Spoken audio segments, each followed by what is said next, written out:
my headspace that I'm in now is way better than what I was before, and that's the only thing that matters to me.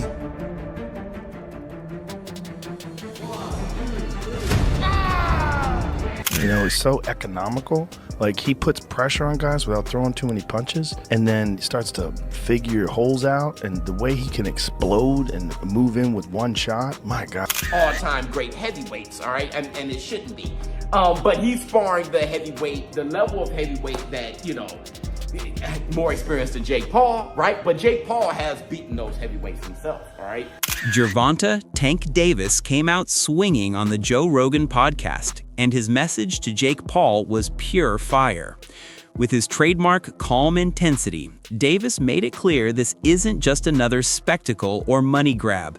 He told Rogan straight up, "This ain't entertainment no more. This is personal."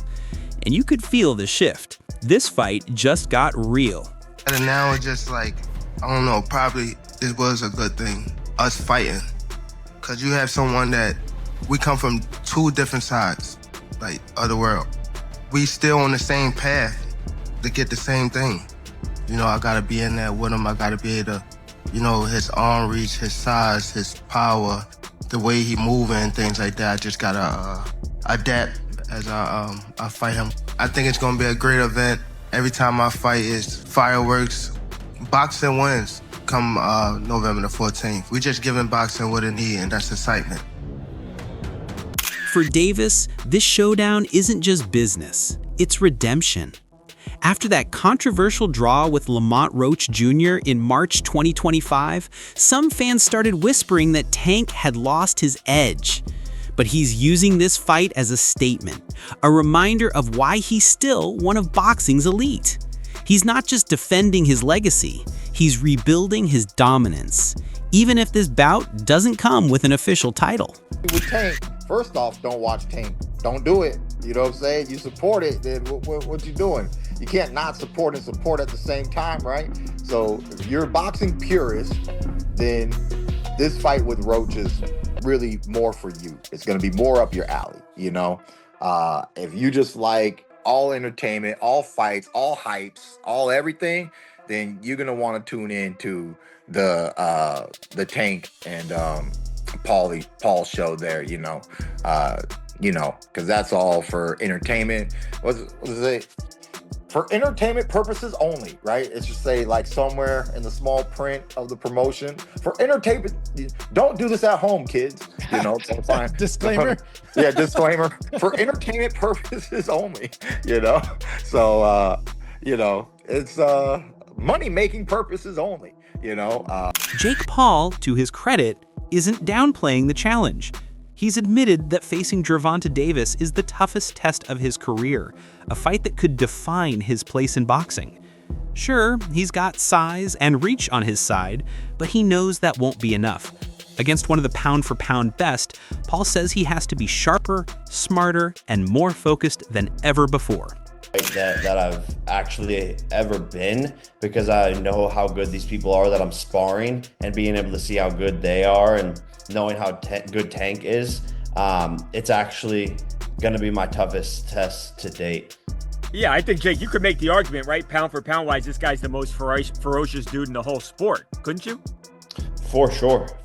I think he has probably one of the highest knockout percentages. Yeah, 90-something%, right?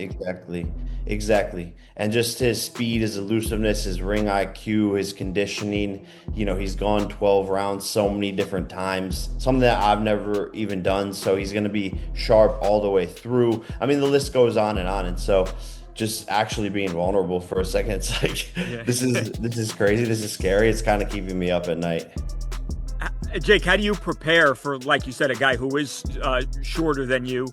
How do you find a sparring opponent to replicate something that obviously, you know, there's nobody else out there that's Tank Davis? How do you prepare for a guy that's different stature-wise? Yeah, no, we have world champions. Raymond Ford in the 130-pound weight class. We got Montana Lovin. Shakur Stevenson is coming in this week. So just sparring against guys on their level and people who have, you know, been doing this their whole entire lives. But we're really focusing on speed. and not as much on power. I'm not doing as much like weightlifting and all of that stuff. I'm actually trying to like lose some muscle so that I have less weight and so that my punches are coming. Jake's rise in boxing has been as flashy as it's been controversial. But now, he's facing a fighter who's built on legacy, not headlines. A win over Davis, no matter what label the fight carries, would transform how the boxing world sees him. And with a jaw-dropping $50 million purse on the line, this is easily the biggest gamble of Jake Paul's career. We're getting Jake Paul and Gervonta Davis. What can you tell me about that? What can you tell me about why Jake and Anthony has maybe been put to the side for now? Yeah, they always told us that it was, we were looking at that fight for February of next year, and they always said that there was a chance that Jake would fight in November. I think, wasn't I the one that broke Jake Paul against Gervonta Davis 6 months ago or something? I knew that they'd agree that deal. I didn't know they were about to announce it then. But I did know that they'd agreed that deal previously. So I don't like it, if I'm honest. I mean, I think we need to really differentiate between boxing and an entertainment concept, and that's what that is. It's a freak show. It's entertainment. It's a lightweight fighting a cruiserweight. With, I don't know, is it bigger gloves and certain minutes per round? I don't know what it is, but I understand the market, and I understand this freak show shock kind of the world mentality of people potentially tuning in. Is that a step too far? Maybe. I mean, I hated Jake Paul against Mike Tyson, but it did massive numbers. I hate Jake Paul against Gervonta Davis. It'll probably do massive numbers. So that's when you really have to differentiate yourself between, just because you don't like it doesn't mean it isn't going to do good business. Now, whether you want to be involved with it is another kettle of fish. I don't want to be involved with it, but I do respect the fact that it's going to do big numbers. In a surprising twist, Paul has brought Shakur Stevenson into his training camp, a move that turned heads instantly. Stevenson, a 3-division world champion with masterful defense and precision, is helping Jake refine his timing, speed, and fight IQ. It's a smart shift in strategy, less about power, more about patience and precision against a technician like Davis. Orion, we got some great guys coming in. Some really experienced southpaws that are smaller. I think Montana Love is coming in. Shakur Stevenson wants to come in. Jermaine Ortiz. We're going to hit up Erickson Lubin, some of these guys. So we're just going to bring in a plethora of fighters that are fast. Inside the camps, tension is rising. Davis's trainer has already voiced concerns about the setup, particularly the 12-ounce gloves and exhibition-style rules. He argued that the weight difference alone makes things uneven, but the terms are set. 10 rounds, 3 minutes each, both wearing 12-ounce gloves. No changes, no excuses. Just fight night pressure building. The tank fight is getting really weird. Gervonta looks scared for his life because the rules are out. They're crazy. Oh, so everyone thought that the fight was at 190. He said it's at 195, and this weight difference is scaring the life out of Little Tank.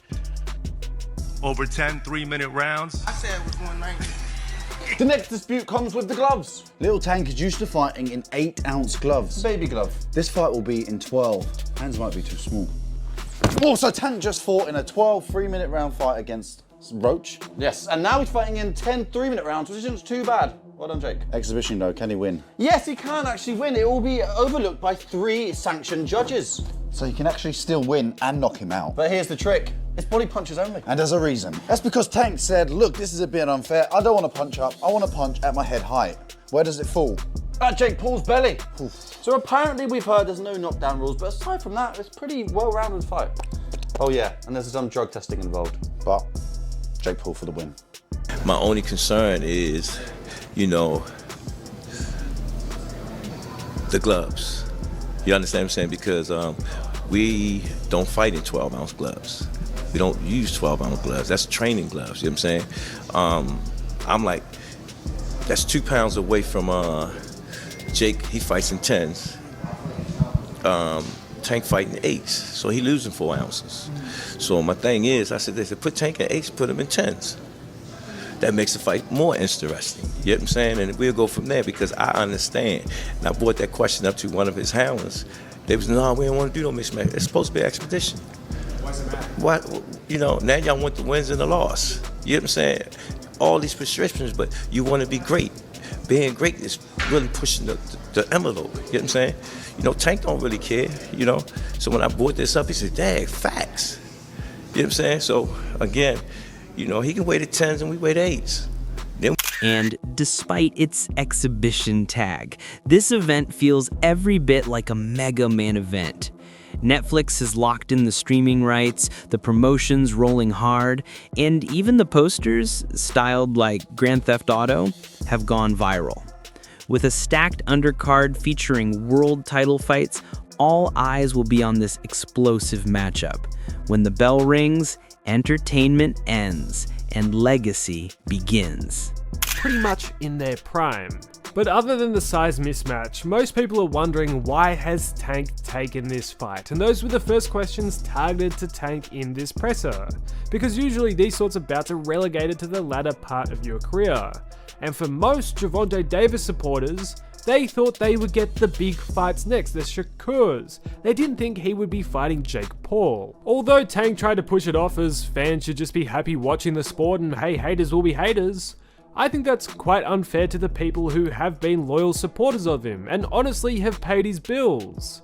He tried to compare the level of criticism he gets to the likes of Mayweather, but the difference is with his mentor Floyd, he really did fight a lot of champs in their prime. Has Tank? Well, not really. The most notable fight he's recently had that the people actually wanted was the Ryan Garcia fight, and the only reason he took that fight was because everything was on his terms. And other than the Ryan fight over the last couple years, it's either been people who aren't in his weight division, which he's pulling up, or fighters ranked in the lower half of the top 10 lightweight list. The fights people have truly wanted to see just have never materialized, and simply that's why people criticize him. If the likes of Crawford never fought Spence or Usyk never fought Fury or Joshua, they would have caught the same level of flack. The reason why fighters like them are applauded is because generally they take on whatever challenge is in front of them. Tank instead, his whole career has bobbed and weaved around the most significant challenges that the people actually want to see, unless